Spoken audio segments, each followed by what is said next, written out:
Hey, Matt with CJ Off-Road. We're here with Tom from Performance Automatic Transmissions, and today we're going to be talking about some torque converters. Tom, can you tell me a little bit more about what we have on the table? Sure, Matt. Thanks for having us up today. No problem. I've got some torque converters here on display. I've got your typical 3-speed torque converter here, a non-lockup, and then over here is the latest developments. This is out of the 6R80. This is a lockup converter that we'll go into a little bit later. But everybody wants to know how they work. Exactly. But no one has the time to sit down and figure them out. So we've got a few minutes here. We're going to go through some pretty quick explanations on how this works. Now, this is our typical torque converter that has 3 major components. This part here is sometimes called the cover or pump or impeller.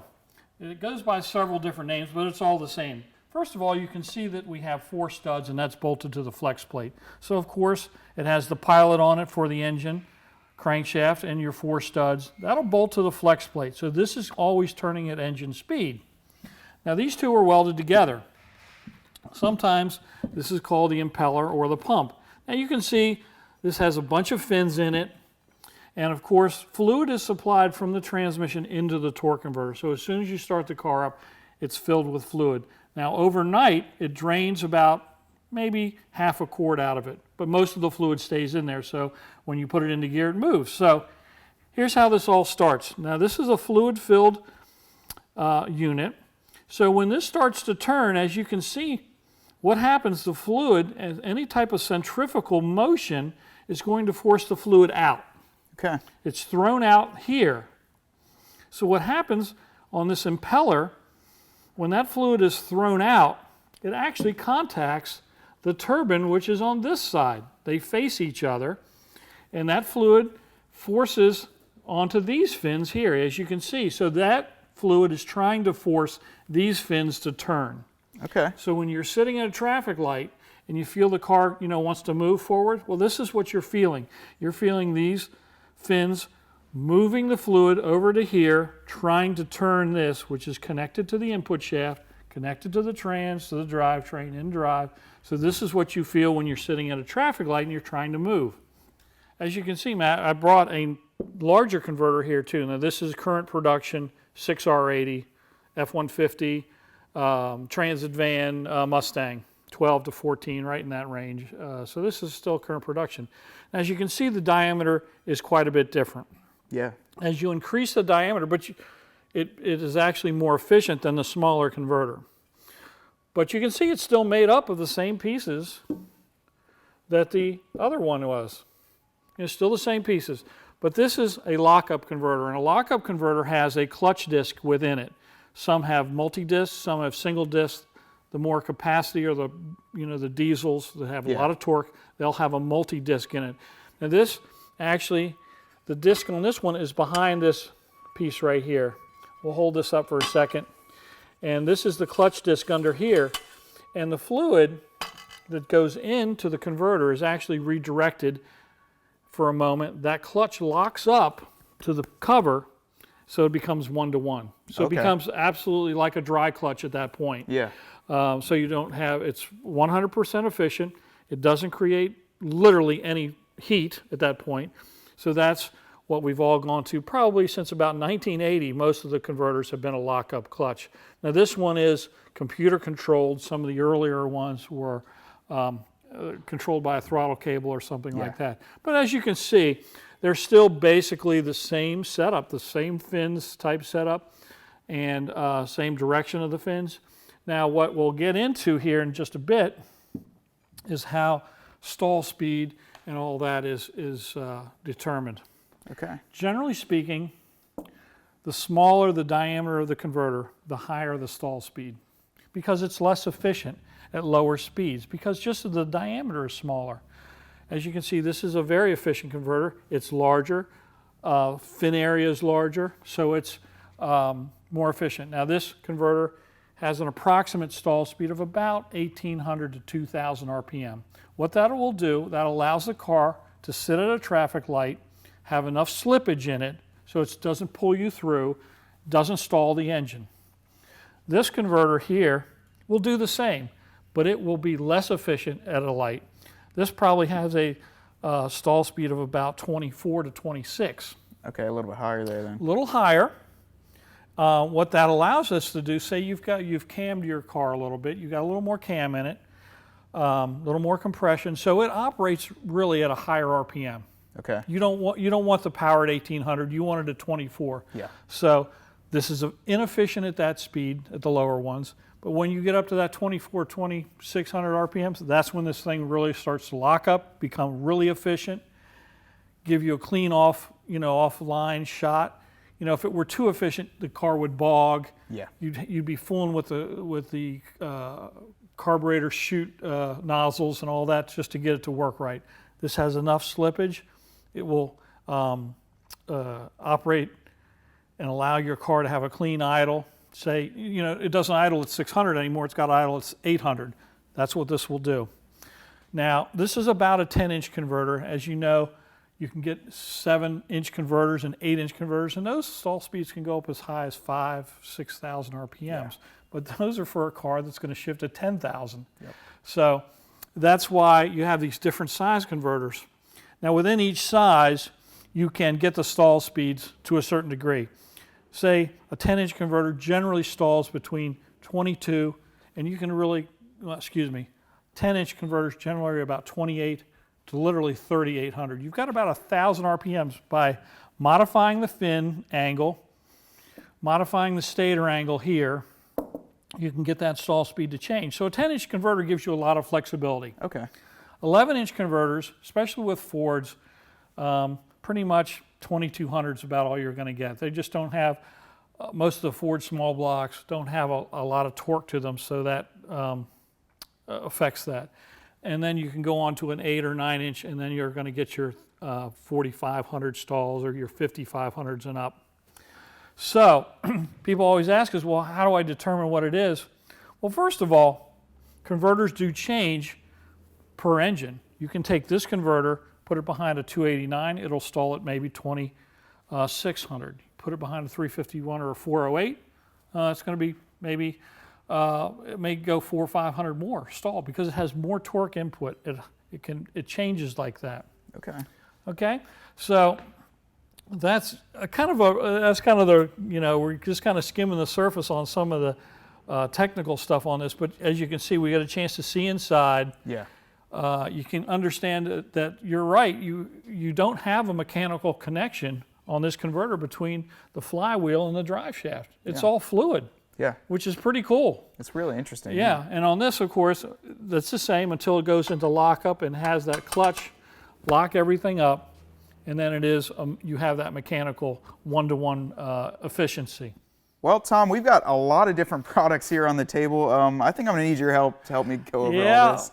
We brought some stuff, Okay. That's for sure. Yeah. We brought a sample of bell housings and flex plates and converters. And, a lot of calls that we get, and I'm sure you get them too, is the matching up of the engine to the flex plate to the bell housing to the converter. And being Ford guys, there's a couple different sizes. And if you get them wrong, it gets expensive in a hurry. Oh, yeah. Because you can take the transmission out, you can ruin the converter within 20 feet of where you're going, or even on the install if you don't get it right. First of all, let's talk about, we brought some converters out, and if you look closely, you can see they have different heights. Yeah, I can see that right away. Well, as you know, most of Ford product lines have a 157 tooth flex plate, and they also have the 164 tooth flex plate. Well, the diameters are obviously different because they have more teeth on them. The diameters are different. But what a lot of people don't realize is the heights are different. The height of the converter is different. So if you try to put this where this goes, you can see where you're going to smash things together. Yep.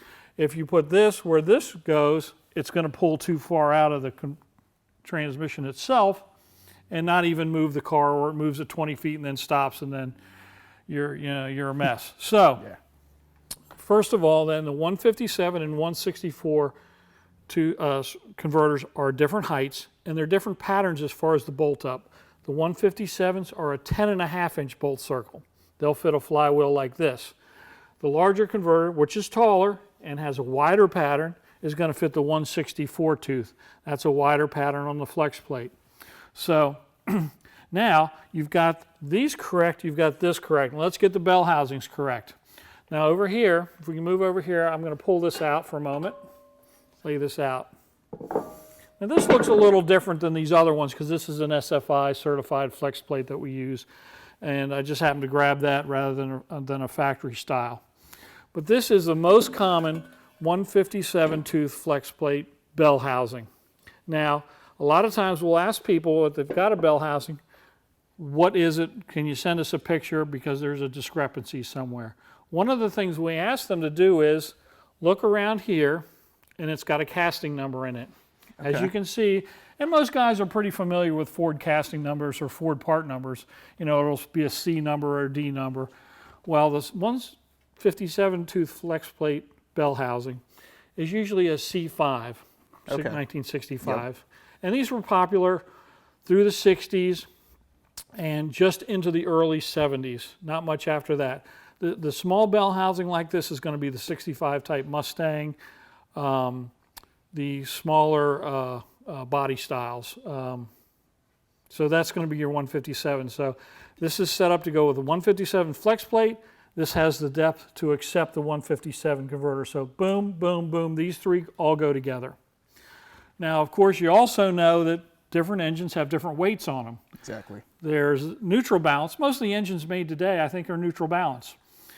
But the early 289, 302, 351 Windsors, even the Clevelands, were a 28-ounce balance.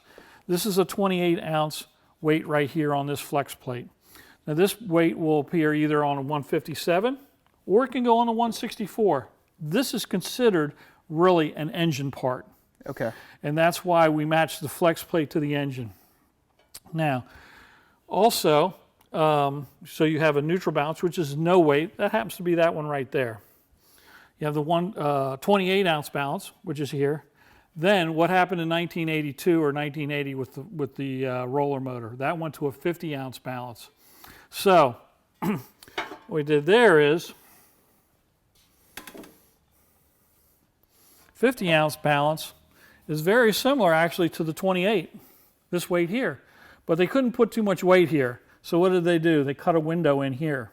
So that offsets the weight. Yeah. So this is considered a 50-ounce balance flex plate.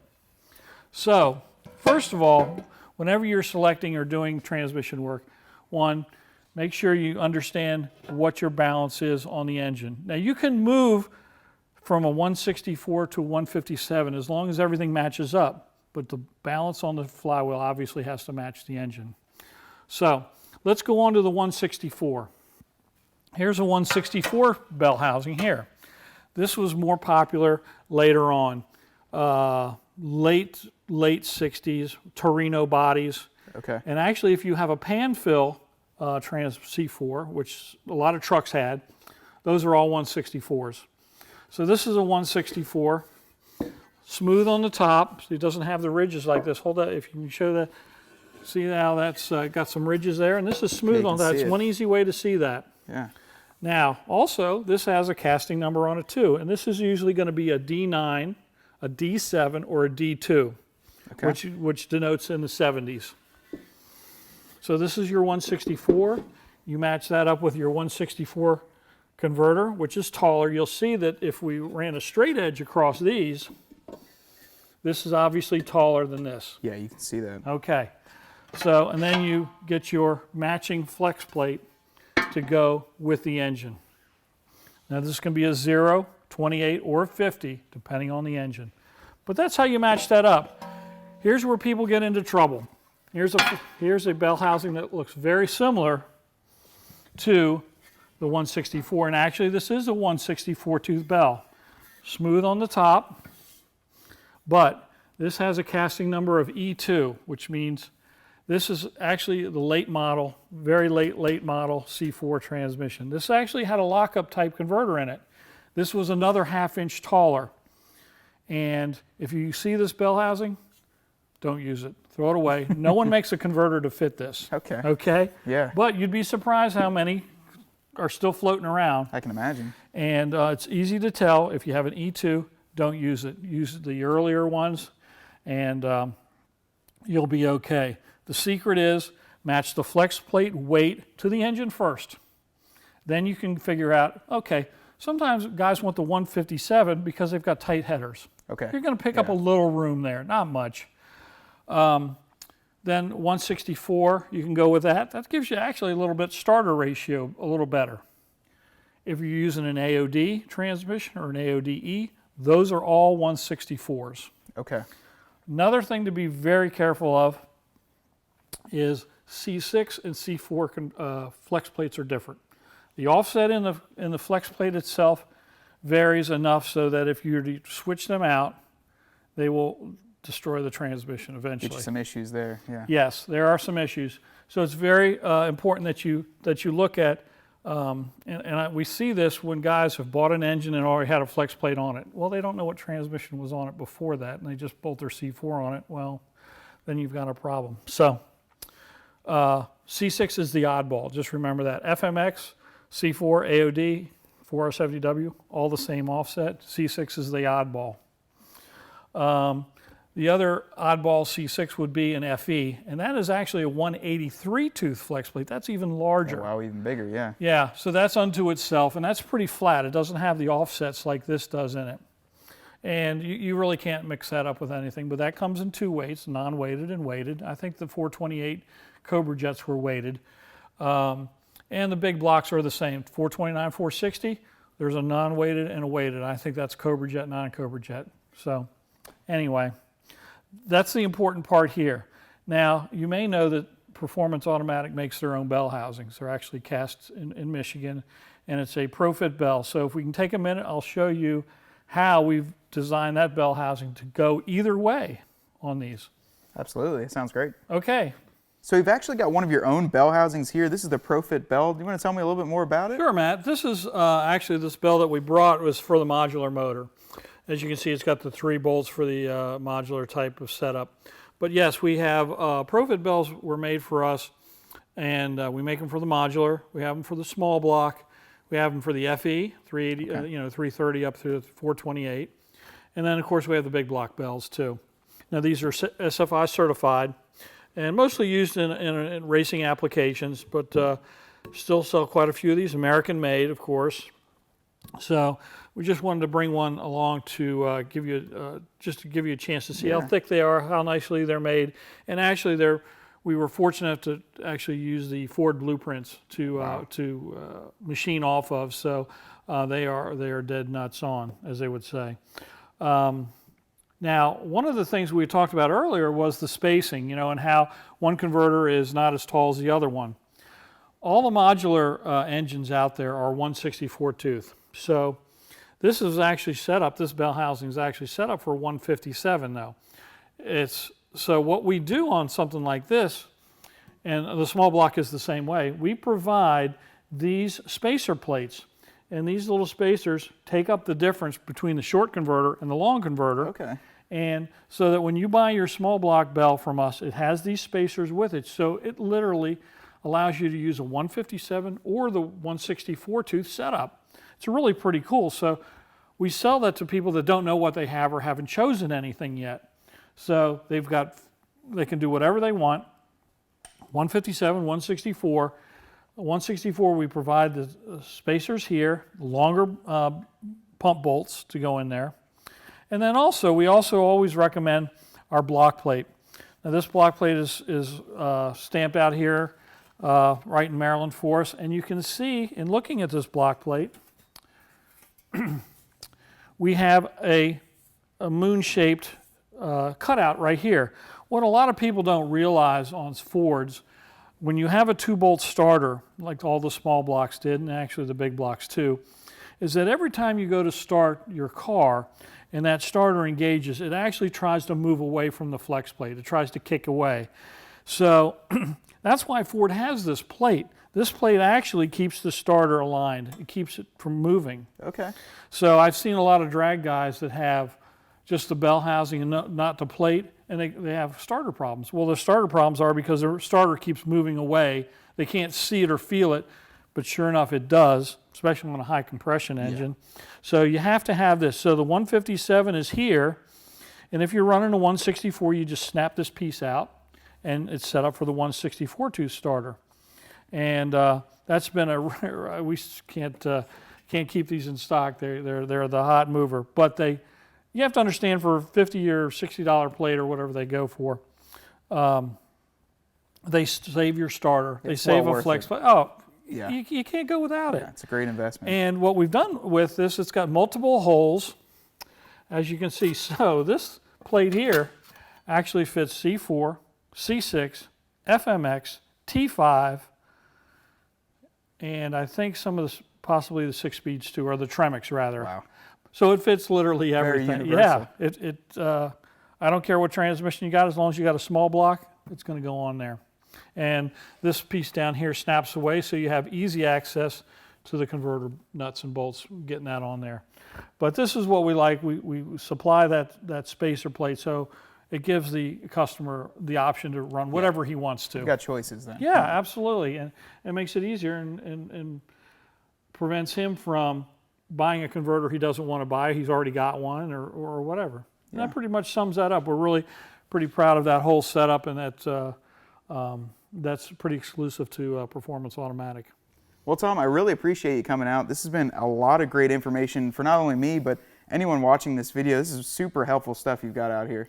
Well, we brought this stuff for your customers to see, to save them some money in the end, save them some heartache when they're, in the garage Saturday night and they're trying to put stuff together. Watching this video for 10 minutes gives them the knowledge that they can order something properly, or at least ask the right questions, get the job done, and have a product that's going to work and everything's going to work together, and they're not going to hurt something putting it together incorrectly. And that's what you want. That's what you want. That's what all our companies want. Exactly, yeah. And if you want to find any of these Performance Automatic transmission products that we talked about today, be sure to check out cjponyparts.com.